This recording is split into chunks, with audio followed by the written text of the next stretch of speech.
welcome back to We Talk Cricket. You didn't think we would have missed this, right? I hope you didn't think so. We've had a lot of cricket going on, but we are for sure covering this historic test match between Australia and South Africa, the first ever between these two nations and their women's cricket team. So without further ado, let's jump into it because we got a lot to talk about. We had South Africa batting first, being bundled out for 75 all out in their first innings. Not the kind of dream start they wanted in this test match, the first one against Australia, but it is what it is. They are getting, actually I wouldn't even say getting used to the conditions. They've been playing against Australia in Australia for a while now, so you would think they would be used to the swing and delivery and just like playing the right shots. A big con in this first innings that I saw is that the batters were playing so far away from their body and poking and prodding at deliveries that they could have just left alone. Like seriously,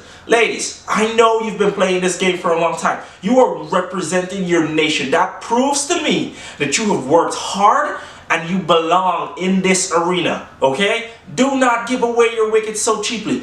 Always fight for it. Always make the bowlers work for it. Don't give them anything. Remember, the only person that can get you out is yourself. It just means you give your wicket away, alright? But bowling for Australia, we did have Darcy Brown picking up her maiden 5-wicket haul, picking up 5 for 21 in an amazing spell of swing and fast bowling for the Australians, just leading from the front, setting the tone an example and just basically picking up wickets non-stop, honestly. She got some good support from Annabel Sutherland, who picked up 3 for 19. And they were the cheap destroyers. Now, Australia comes out to bat, and we're at one point in early trouble at 30-something odd runs for 3 wickets. 30-something for 3. I was like, this match shaped up to be something special. Like, yes, South Africa may have been bowled out cheaply, but now we're seeing fight from South Africa. But that fight got snuffed out. And it got stuffed out because of some really good partnerships. Big pro for the Australian women's cricket team is the fact that when wickets fall, it doesn't keep falling. They try to repair and rebuild. Unlike what South Africa did in their first innings, the Australians were like, nope, we're going to stand up. This is our home turf. We know how this pitch plays. It doesn't matter if the delivery is swinging. We can pick the good deliveries, respect them, pick the bad deliveries, send them to the boundary. And that's what they did. Batting for Australia. By the way, Australia made 575 for 9 declared. Yeah, big total. Largely in thanks to Annabel Sutherland, who made 210, becoming only the 9th woman in International Women's Test Cricket to score a double century. That is just amazing. Truly amazing.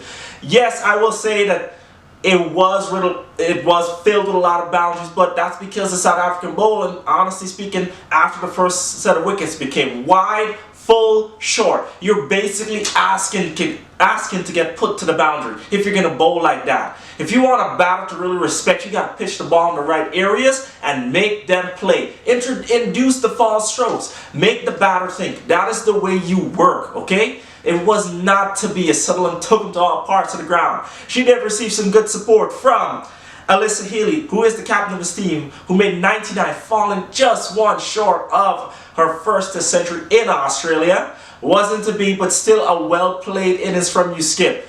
And also receiving some good support from Beth Mooney, who made 78 up the order and kept her cool as things were going down. And also later down the order, Ashley Gardner, who made 65 as Australia just really cruised to this total. Bowling for South Africa, we did have Masabata Class picking up 3 for 85. Her good form has continued with the ball for South Africa. Really has. She is good at taking early wickets, and like that is a good pro for South Africa. The problem is they need to continue to take wickets. You can't just like take 3 or 4 early wickets and then what's going to come of it? Nothing. All that hard work goes down the drain. Just some things to work on. Please, just some things to work on. She also received some good support from Chloe Tryon, who picked up 3 for 81 as the South Africans struggled to stem the flow of runs and struggled to pick up wickets at regular intervals.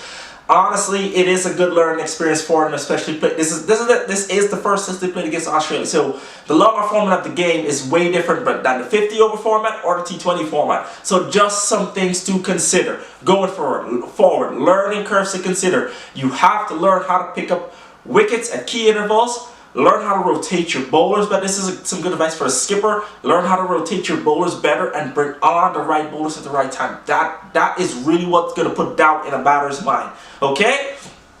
Now, South Africa comes out to bat in their second innings. And, you know, we were kind of looking at it like, man, they're just going to get bundled out for a 50 or something. But not this time around. Yes, some early wickets did fall, but they did manage at least this time to make 215 all out in their second innings. Largely thanks to a good 100-run partnership between Delmari Tucker, who made 64, and Chloe Tryon, who also made 64, as they showed some fight for the South African batters.